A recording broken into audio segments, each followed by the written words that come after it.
আসসালামু আলাইকুম। আমন্ত্রণ বাংলা ভিশন সংবাদে আপনাদের সাথে আছি আমি পৃথা ইসলাম কনক। শুরুতেই বিআরবি কেবল সংবাদ শিরোনাম। জনমনে ভয় কাটাতে টিকা নিলেন মন্ত্রী সচিব ডাক্তার সহ 541 জন। পার্শ্ব প্রতিক্রিয়া হয়নি কারোই। ফেরত যাবে রোহিঙ্গারা, আত্মবিশ্বাস প্রধানমন্ত্রীর, জানালেন মিয়ানমারের সাথে চলছে শান্তিপূর্ণ আলোচনা। বাগেরহাটে কিশোরের 2 চোখ খুঁচিয়ে নষ্ট করেছে প্রতিপক্ষ, স্বজনদেরও হত্যার হুমকি, এরপরেও মামলা নেয়নি পুলিশ। দেখছিলেন বিআরবি কেবল সংবাদ শিরোনাম, এবারে বিস্তারিত। কাল একযোগে রাজধানীর 5টি হাসপাতালে 541 জনকে টিকা দেওয়া হয়েছে। এদের অধিকাংশই চিকিৎসক ও স্বাস্থ্যকর্মী। এখন পর্যন্ত কারোরই টিকা সংক্রান্ত পার্শ্ব প্রতিক্রিয়া দেখা যায়নি, তাই টিকা গ্রহণকারীরা সবাইকে ভ্যাকসিন নেওয়ার জন্য উদ্বুদ্ধ করেছেন।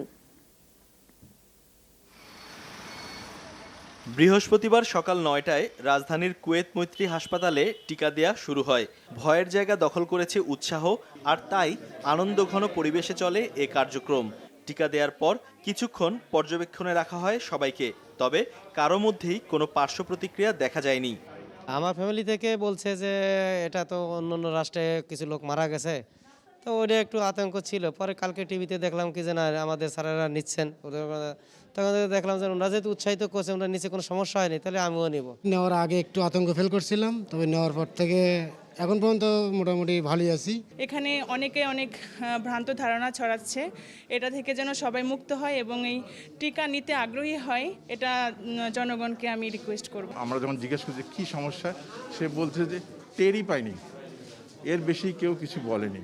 সুতরাং আমি মনে করি এই ভ্যাকসিন খুবই সেফ। প্রায় একই সময় করোনার টিকা দেয়া শুরু হয় কুর্মিটোলা হাসপাতালে।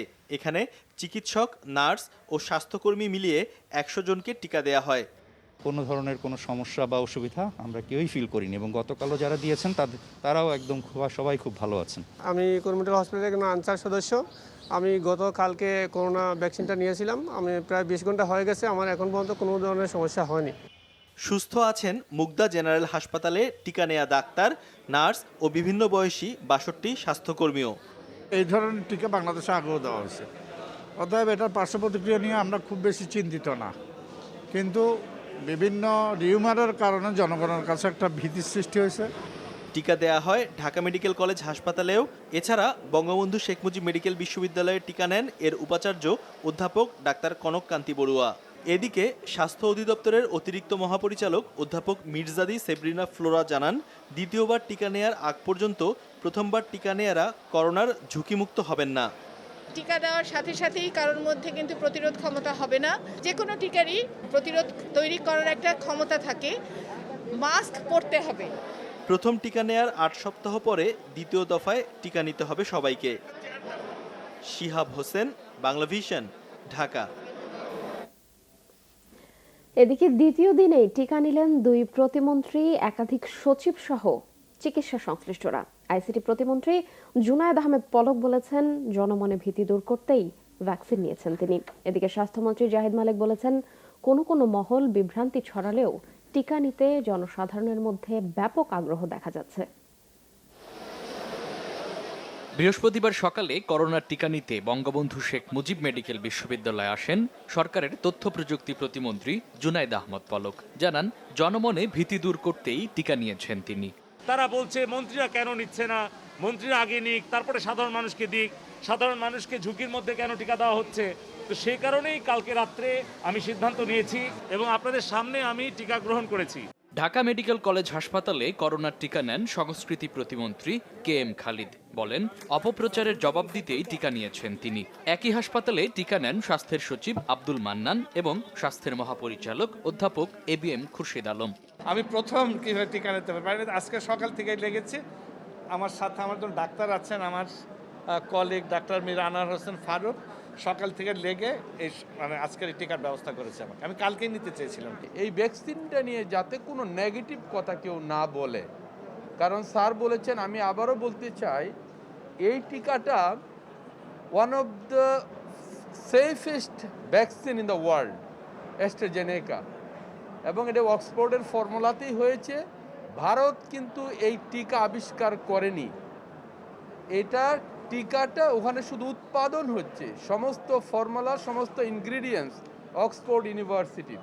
বিভিন্ন হাসপাতালে টিকাদান কর্মসূচি পরিদর্শন করেন স্বাস্থ্যমন্ত্রী জাহিদ মালেক। টিকার ব্যাপারে বিভ্রান্তি না ছড়ানোর আহ্বান জানান তিনি। বঙ্গবন্ধু মেডিকেল বিশ্ববিদ্যালয়ে গিয়েছিলাম, ঢাকা মেডিকেল কলেজেও এসেছি, দেখেছি অনেক সারা মানুষের মধ্যে। এখানে ডাক্তার নার্সরা ইতিমধ্যে অনেকে টিকা গ্রহণ করেছে। সরকারের গুরুত্বপূর্ণ ব্যক্তিরা টিকা নেয় মানুষের মধ্যে আস্থা ফিরে আসবে বলে আশা করেছেন সংশ্লিষ্টরা। মামুন আব্দুল্লাহ, বাংলা ভিশন, ঢাকা। অন্যদিকে কোনো ধরনের পার্শ্ব প্রতিক্রিয়া ছাড়া স্বাভাবিক ও সুস্থভাবে চলাফেরা করছেন প্রথম দিন করোনা ভ্যাকসিন নেয়া সম্মুখ সারির যোদ্ধারা। কর্মস্থলেও যোগ দিয়েছেন কেউ কেউ। স্বজন সহকর্মী সহ অনেককেই অনুৎসাহিত করলেও প্রথম দিনে টিকা নিয়ে সম্মানিত বোধ করছেন তারা। অপপ্রচারকে প্রশ্রয় না দিয়ে সবাইকে টিকা নিতে অনুরোধ করেছেন করোনাকালীন সম্মুখ সারির যোদ্ধারা। নার্ভাস লাগছে না তো নাসিমা? স্বাস্থ্য অধিদপ্তরের অতিরিক্ত মহাপরিচালক অধ্যাপক ডাক্তার নাসিমা সুলতানা প্রধানমন্ত্রী শেখ হাসিনার উপস্থিতিতে রাজধানীর কুর্মিটোলা জেনারেল হাসপাতালে করোনা টিকা নেয়া প্রথম 5 জনের একজন। অনেক অনেক ধন্যবাদ মাননীয় প্রধানমন্ত্রী। ভ্যাকসিন নেয়ার পরদিন বৃহস্পতিবার অফিসে এসে নিয়মিত কাজ করছেন তিনি। কোনো ধরনের পার্শ্ব প্রতিক্রিয়া দেখা দেয়নি স্বাস্থ্য অধিদপ্তরের এই শীর্ষ কর্মকর্তার। টিকা নেওয়ার পর থেকে আমার কোনো রকম কোনো পার্শ্ব প্রতিক্রিয়া হয় নাই। আমি সম্পূর্ণভাবে সুস্থ আছি। টিকা দেওয়ার সময়ও আমি কোনো ব্যথা অনুভব করি নাই এবং তারপরে আমি 15 মিনিট বিশ্রাম নিয়েছি ওখানে হাসপাতালে এবং তারপরে আমি আমার যথারীতি যা কাজ সেই কাজের মধ্যে আমি যুক্ত হয়েছি। প্রথম দিন টিকা নিয়েছেন অধ্যাপক ডাক্তার অরূপ রতন চৌধুরী। স্বাভাবিক কর্মকাণ্ড, ব্যায়াম, রোগী দেখা সহ সবকিছু চালিয়ে যাচ্ছেন 21 পদকপ্রাপ্ত এই চিকিৎসক। সুস্থ স্বাভাবিক জীবনযাপন করছি, আগেও যেমন ছিলাম তেমনি আছি। আজকেও সকালে আমি ভোর 5:30টায় উঠেছি, 6টায় আমি জিম করেছি, জিম থেকে আমি ফিরেছি সকাল 8টায় বাসায়, নাস্তা করে প্রেয়ার শেষ করে 9টায় বারডেম হাসপাতালে এসেছি, রোগী দেখেছি। প্রথম 5 জনে ভ্যাকসিন নিয়েছেন রাজধানীর মতিঝিল বিভাগের ট্রাফিক সার্জেন্ট দিদারুল ইসলাম। পরদিন বড় কোনো পার্শ্ব প্রতিক্রিয়া ছাড়া বাড়িতেই অবস্থান করছেন আইন শৃঙ্খলা বাহিনীর এই সদস্য। ভ্যাকসিন দেওয়ার আগে যেমন ছিলাম পরেও ঠিক তেমনই ছিলাম, অন্যরকম কোনো অনুভূতি হয় নাই। কিন্তু রাত যখন 12টা বাজলো তখন হালকা একটু ঠান্ডা অনুভূতি হলো। এরপর আবার সকাল 1-2 ঘন্টা পর স্বাভাবিক হয়ে গেলাম। মানে আমার কাছে মনে হলো যে ভ্যাকসিনে তেমন ওইরকম কিছু মনে হয় নাই। অযথা আতঙ্কিত না হয়ে সবাইকে ভ্যাকসিন নেওয়ার আহ্বান জানিয়েছেন এই সম্মুখ সারির যোদ্ধারা। আপনারা কেউ আসলে অপপ্রচারে বিভ্রান্ত হবেন না। এই টিকা যা দেয়া হয় সেই পরিমাণটা মাত্র 0.5 ml। সৈকত সাদিক, বাংলা ভিশন, ঢাকা। প্রধানমন্ত্রী শেখ হাসিনা বলেছেন, কারোর সাথে শত্রুতা নয়, সব দেশের সাথে বন্ধুত্ব রাখতে চায় বাংলাদেশ। কিন্তু বর্তমান বিশ্বের সাথে তাল মিলিয়ে চলতে সামরিক বাহিনীকে আধুনিক ও শক্তিশালী করে গড়ে তুলেছে সরকার। রোহিঙ্গারা যাতে নিরাপদে দেশে ফিরতে পারে সেজন্য মিয়ানমারের সাথে শান্তিপূর্ণ আলোচনা চলছে বলেও জানান প্রধানমন্ত্রী। Defence service command and staff কলেজের গ্র্যাজুয়েশন সেরিমনি ভার্চুয়ালি উদ্বোধন করেন প্রধানমন্ত্রী শেখ হাসিনা। এবছর 43 জন বিদেশি কর্মকর্তা সহ মোট 225 জন কর্মকর্তা গ্র্যাজুয়েট হয়েছেন। প্রিয় গ্র্যাজুয়েট অফিসারবৃন্দ, আজকে আপনাদের জীবনের একটি বিশেষ দিন। নতুন গ্র্যাজুয়েটদের অভিনন্দন জানান প্রধানমন্ত্রী, স্মরণ করিয়ে দেন দেশ ও দেশের স্বাধীনতার প্রতি তাদের দায়বদ্ধতার কথা। এ সময় সামরিক বাহিনীর উন্নয়নে আওয়ামী লীগ সরকারের নেয়া নানা পদক্ষেপের কথাও তুলে ধরেন প্রধানমন্ত্রী। সকলের সাথে বন্ধুত্ব, কারোর সাথে বৈরিতা নয়, এই নীতিমালা জাতির পিতা আমাদের দিয়ে গেছেন। আর এই নীতিমালা অনুসরণ করেই আমরা আন্তঃরাষ্ট্রীয় সুসম্পর্ক বজায় রেখে আমরা এগিয়ে যাচ্ছি। আজকে কেউই বলতে পারবে না যে বাংলাদেশের সাথে কোনো দেশের সাথে কোনো বৈরী সম্পর্ক আছে। আঞ্চলিক নিরাপত্তা এবং উন্নয়নের সাথে জোরপূর্বক বাস্তুচ্যুত মিয়ানমারের যে নাগরিকদের আশ্রয় দান এবং তাদের নিজ দেশে যাতে ফিরে যেতে পারে তার ব্যবস্থা জন্য আমরা কিন্তু কারোর সঙ্গে কোনো দ্বন্দ্বে লিপ্ত হইনি। আমরা মিয়ানমারের সঙ্গে আলোচনা চালিয়ে যাচ্ছি, যে আলোচনার মাধ্যমে তারা তাদের নাগরিকদের যাতে ফিরিয়ে নিয়ে যায়। নারী উন্নয়ন, নারী শিক্ষা, ডিজিটাল বাংলাদেশ, শতভাগ বিদ্যুতায়ন, সবার জন্য স্বনির্ভর জীবন, দেশের সামগ্রিক উন্নয়নে সরকারের নেয়া নানা পদক্ষেপের কথাও তুলে ধরেন প্রধানমন্ত্রী। এই বছরে শতভাগ বিদ্যুৎ আমরা দিতে পারবো, সেইভাবেই আমরা কাজ করে যাচ্ছি। কাজে অর্থনীতির যাতে শক্তিশালী থাকে তার জন্য সব রকমের চেষ্টা আমরা চালিয়ে যাচ্ছি এবং আমাদের বাজেট আমরা নিজস্ব অর্থায়নেই এখন করতে পারি। আমাদেরকে পরনির্ভরশীল হতে হয় না, কারোর কাছে হাত পেতে করতে হয় না। আমরা আত্মনির্ভরশীল একটি জাতি হিসেবে নিজেদেরকে গড়ে তোলার প্রচেষ্টা চালিয়ে যাচ্ছে এবং অনেকাংশে আমরা সাফল্য অর্জন করেছি। করোনাকালে দেশের মানুষের স্বাস্থ্য সুরক্ষা নিশ্চিতের পাশাপাশি অর্থনীতির চাকা গতিশীল রেখেছে সরকার। একথা জানিয়ে সবাইকে স্বাস্থ্যবিধি মেনে চলার এবং টিকা নেয়ার আহ্বান জানিয়েছেন প্রধানমন্ত্রী শেখ হাসিনা। বাংলাদেশের সবাই সুরক্ষিত থাকুক। আরিফুল হক, বাংলা ভিশন, ঢাকা। জয় বাংলা, জয় বাংলা। আওয়ামী লীগের সাধারণ সম্পাদক ওবায়দুল কাদের বলেছেন, সমালোচনা ও ষড়যন্ত্র করেও জনগণের মন জয় করতে পারেনি বিএনপি। তাই চট্টগ্রাম সিটি নির্বাচনে ভরাডুবি হয়েছে বিএনপি প্রার্থীর। বৃহস্পতিবার ওবায়দুল কাদের ভার্চুয়াল মাধ্যমে লক্ষ্মীপুর জেলার সড়ক বিভাগের 3টি প্রকল্পের নির্মাণ কাজের উদ্বোধনী অনুষ্ঠানে একথা বলেন। ওবায়দুল কাদের বলেন, চট্টগ্রাম সিটি কর্পোরেশন নির্বাচনে আওয়ামী লীগ প্রার্থীর জয় শেখ হাসিনার উন্নয়ন ও অর্জনেরই জয়। ভোটের মাঠে শেষ পর্যন্ত থাকায় বিএনপিকে ধন্যবাদ জানান তিনি। আওয়ামী লীগ সাধারণ সম্পাদক ওবায়দুল কাদের অপরাজনীতির কাছে মাথা নত করেছেন, এমনটাই অভিযোগ করেছেন তার ছোট ভাই আব্দুল কাদের মির্জা। প্রতিশ্রুতি অনুযায়ী ঘরে ঘরে চাকরি ও গ্যাস না দিলে কঠোর আন্দোলনের হুঁশিয়ারিও দেন বসুরহাটের এই পৌর মেয়র। ওবায়দুল কাদের সাহেব আপনি গল করতে পারবেন, আমরা যিনি নীতি নৈতিকতা নিয়ে রাজনীতি করে, যিনি নীতি নৈতিকতা নিয়ে শিক্ষকতা করেছে, আপনি ক্ষমতার জন্য, আপনি আজকে পদের জন্য আমাকে বলেন আমার পদ কি খাবি তুমি? আপনি পদের জন্য আত্মসমর্পণ করেছেন। যারা একরাম সর্দি থেকে মাসোয়া রাখা সব আপনাকে ঘিরে আসে, আর পুলিশ ঘিরে থাকে, সেখানে মানুষ যেতে পারে না, কথা বলতে পারে না। এটাই হচ্ছে বাস্তবতা। মাননীয় মন্ত্রী, আপনি প্রতিশ্রুতি দিয়েছেন ঘরে ঘরে চাকরি দিবেন, কোথায় সে চাকরি?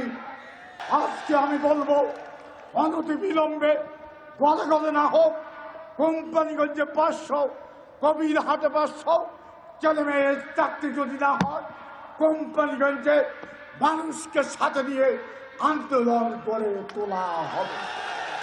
দল থেকে বহিষ্কার করবেন, করে দেন। আমরা বঙ্গবন্ধুর কথা বলবো, আমরা শেখ হাসিনার উন্নয়নের কথা বলবো। চট্টগ্রাম সিটি নির্বাচনে আওয়ামী লীগ নয় বরং বিএনপির প্রতিপক্ষ ছিল পুলিশ। অভিযোগ দলটির মহাসচিব মির্জা ফখরুল ইসলাম আলমগীরের। বৃহস্পতিবার দুপুরে বিএনপি চেয়ারপারসনের গুলশান কার্যালয়ে আয়োজিত এক অনুষ্ঠানে জাতীয় পার্টির ভাইস চেয়ারম্যান সাবেক হুইপ শওকত চৌধুরী আনুষ্ঠানিকভাবে যোগ দেন বিএনপিতে। অনুষ্ঠানে বিএনপি মহাসচিব চট্টগ্রাম সিটি নির্বাচনকে আখ্যা দেন রক্তাক্ত নির্বাচন হিসেবে। জাতীয় পার্টির সাবেক এই সংসদ সদস্যের যোগ দেয়াকে গুরুত্বপূর্ণ উল্লেখ করে মির্জা ফখরুল বলেন, দেশের মানুষ এভাবেই ঘুরে দাঁড়াবে। জমি জমা, পারিবারিক আর রাজনৈতিক বিরোধে প্রতিপক্ষের হাত পা বেঁধে ছুরি দিয়ে খুঁচিয়ে খুঁচিয়ে নষ্ট করে দিয়েছে কিশোর সাইফুলের দুটি চোখ। ঘটনা বাগেরহাটের শরণখোলায়।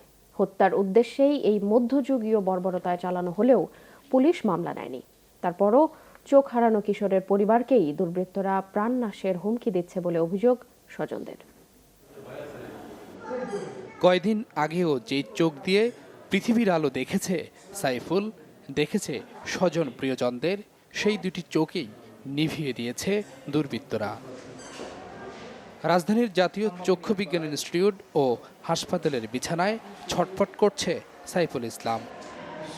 একই বংশের মামুন মোল্লার সাথে তাদের জমিজমা নিয়ে বিরোধ দীর্ঘদিনের। এরই জেরে গত 22 জানুয়ারি রাতে এক বন্ধুর মাধ্যমে সুকৌশলে তাকে তুলে নিয়ে যায় মামুনের লোকজন। চালানো হয় নির্মম নির্যাতন, ভেঙে দেওয়া হয় হাত পা, এরপর ছুরি চালায় তার দুই চোখে। আমার এই দুটো, একটা মানুষের যদি মেরে ফেলা হইতো তার এর চেয়ে ভালো হইতো। দুটো চোখ গেলে তো আর কিছু থাকে না। ফার্স্টে আমার পিঠে কোপ দেওয়া হয়েছে, এরপরে হাতুড়ি দিয়ে পিঠে আমার পা ভাঙা হয়েছে, এরপরে আমার চোখ ছুরি দিয়ে খুঁচাইয়া করা হয়েছে।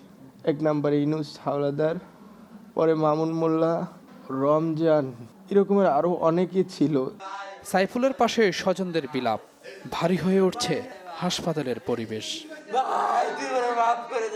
তারা জানান, হাত পা ভেঙে চোখ নষ্ট করে গুরুতর আহত সাইফুলকে ফসলের মাঠে ফেলে রেখে যায় দুর্বৃত্তরা। সেখান থেকে উদ্ধার করে নেওয়া হয় শরণখোলা হাসপাতালে। অবস্থার উন্নতি না হয় বুধবার রাতে আনা হয় ঢাকায়। চোখ দুইটা নষ্ট করে এরা 2-2:30টার সময় বিলের মধ্যে ফালাইতে রেখে গেছে, এরা ফজর হয়ে গেছে। তারপর যখন চিৎকে যখন মানুষের যখন ঘুম ভাঙছে তখন মানুষ আইয়া উঠে নিয়ে হসপিটালে নিয়ে গেছে। আমার ভাইয়ের পৃথিবীর আলো থাকবে না। পুলিশের দ্বারে গেলে কোনো বিচার পাই না, এত কইছি যে একটা জেডিনটি হারা কোনো করবে না। আজ পর্যন্ত আর একটা ফোন দিয়েও জিগে নাই, আজ আমার বাবুর যদি আইন বিচার থাকতো, প্রশাসন থাকতো, তাহলে কোনো ব্যক্তি আইন হাতে তুলে নেওয়ার ক্ষমতা রাখেন না। দুইটা চোখে কোনো আলো নেই, এবং এই আলো না থাকার কারণে কোনো ধরনের অস্ত্রোপচার করেও ভবিষ্যতে আলো ফিরিয়ে আনা সম্ভব আমাদের কাছে মনে হচ্ছে না। এমন বর্বরচিত কাণ্ডের পরেও পুলিশ মামলা না নেয় ক্ষুব্ধ সাইফুলের পরিবার। S M Foyez, Bangla Vision, Dhaka. মানব পাচারের দায়ে বাংলাদেশি সংসদ সদস্য কাজী শহীদ ইসলাম পাপুলের 4 বছরের কারাদণ্ড ও প্রায় 2.5 কোটি টাকা জরিমানা করেছে কুয়েতের আদালত। বৃহস্পতিবার দেশটির আদালত এই রায় দেন। কাজী শহীদ ইসলাম পাপুল এখন দেশটির কারাগারে রয়েছেন। এই মামলায় কুয়েতের সংসদ সদস্য সাদউন হামাদ ও সাবেক সংসদ সদস্য সালাহ খোরশিদকে খালাস দিয়েছেন আদালত।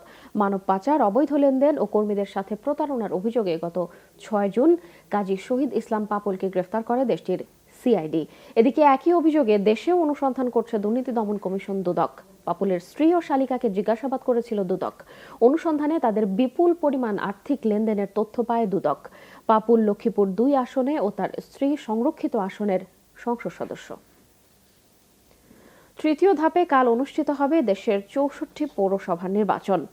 প্রচারণা শেষে রাজশাহীর কেশরহাট পৌরসভায় আওয়ামী লীগ শিবিরে উৎসবের আমেজ বিরাজ করলেও উৎকণ্ঠায় বিএনপি নেতাকর্মীরা। অন্যদিকে নীলফামারীর জলঢাকা পৌরসভা নির্বাচনে আওয়ামী লীগের বিদ্রোহী প্রার্থী থাকায় সুবিধাজনক অবস্থানে রয়েছে বিএনপির প্রার্থী। 30 জানুয়ারি রাজশাহী কেশরহাট পৌরসভা নির্বাচনে আওয়ামী লীগ শিবিরে উৎসবের আমেজ থাকলেও বিএনপি নেতাকর্মীদের মধ্যে উৎকণ্ঠা বিরাজ করছে। সংবাদ সম্মেলন করে আওয়ামী লীগের বিরুদ্ধে আচরণবিধি লঙ্ঘনের অভিযোগ করেছেন বিএনপি প্রার্থী। তবে আওয়ামী লীগ প্রার্থী এসব অস্বীকার করেছেন। আমাদের মাননীয় সংসদ সদস্য অত্যন্ত শ্রদ্ধাভাজন, যিনি অত্র এলাকার অভিভাবক, উনি আমার এই নির্বাচনী এলাকায় বিভিন্ন প্রোগ্রাম করছেন, যা আমাদের নির্বাচনী প্রচারণায় এক ধরনের হুমকি বা বাধারই সম্মুখীন। যে আমার নেতাকর্মীর নিরাপত্তার একটু অভাব হতে পারে।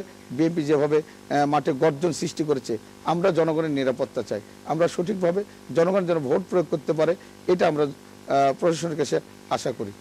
এদিকে বিএনপির অভিযোগ পাওয়ার কথা স্বীকার করেছেন রাজশাহী আঞ্চলিক সিনিয়র নির্বাচন কর্মকর্তা। নির্বাহী ম্যাজিস্ট্রেট রয়েছে আচরণ বিধিমালা দেখভালের জন্য, এবং আমাদের থানার ভারপ্রাপ্ত কর্মকর্তা রয়েছে। তাদেরকে আমি এই অভিযোগের বিষয়ে আবেদনটি তাদেরকে দিয়েছি প্রয়োজনীয় ব্যবস্থা গ্রহণ করার জন্য। রাজশাহী কেশরহাট পৌরসভায় ভোটার সংখ্যা 15,776 জন। মেয়র পদে 3 জন সহ কাউন্সিলর পদে 30 জন ও সংরক্ষিত মহিলা কাউন্সিলর পদে 9 প্রার্থী প্রতিদ্বন্দ্বিতা করছেন। নির্বাচনে জলঢাকা পৌরসভার মেয়র পদপ্রার্থী। এদিকে শেষ সময়ে জমজমাট নীলফামারী জেলার একমাত্র অবহেলিত ও পিছিয়ে পড়া জনপদ জলঢাকা পৌরসভার নির্বাচন।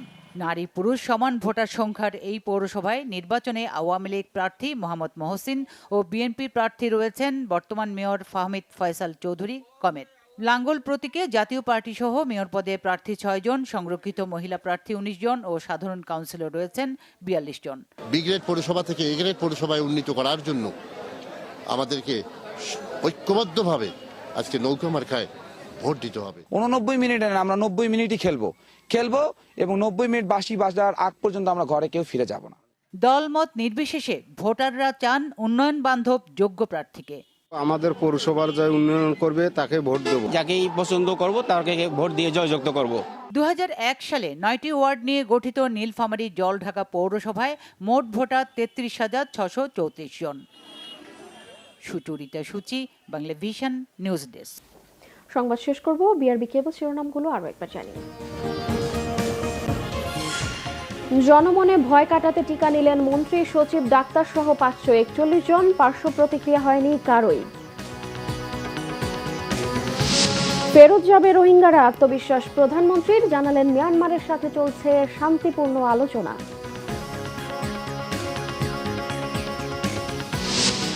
বাগেরহাটে কিশোরের 2 চোখ খুঁচিয়ে নষ্ট করেছে প্রতিপক্ষ, স্বজনদেরও হত্যার হুমকি, এরপরও মামলা নেয়নি পুলিশ।